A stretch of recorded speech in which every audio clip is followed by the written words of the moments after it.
Off the top, Senator Manchin just said that Build Back Better is dead.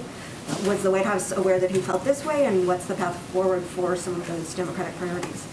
Well, as you know, as a policy, we're not going to get into private conversations we have with Senator Manchin or any other senators about this piece of legislation or our efforts moving forward.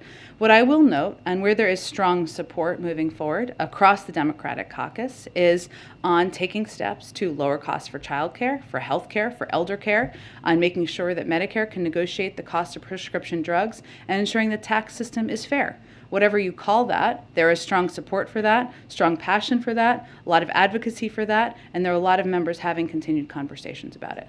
And then Russian President Vladimir Putin just said today that the U.S. is ignoring its top security demands, but that Moscow is still open for more talks.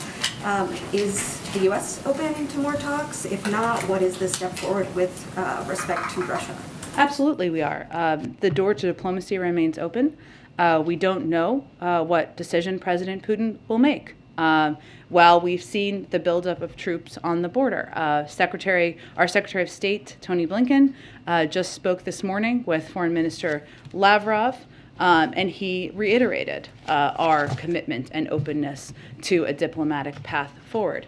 Let me give you a little bit more of a readout of that, and I can give you more of an update of some of the other conversations we've been having with a range of counterparts as well. So Secretary Blinken, I know the State Department did a bit of a background call on this, but let me give you some highlights.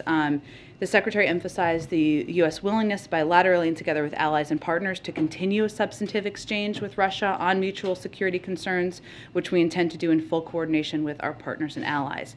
He reiterated the United States' commitment to Ukraine's sovereignty and territorial integrity, as well as the right of all countries to determine their own foreign policy and alliances.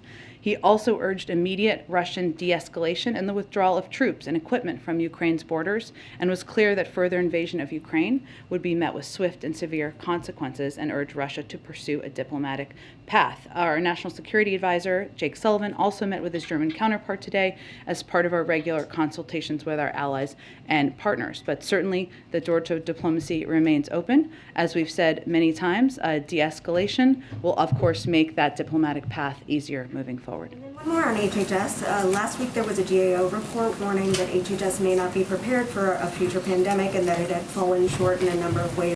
So does the president still have confidence in Secretary Becerra, and has he talked to him about any changes he might want to see at HHS or about his leadership of the department?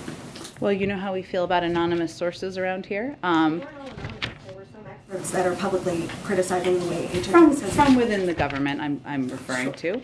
I would just reiterate that the president remains confident in the role of Secretary Becerra. He is somebody who is an important partner.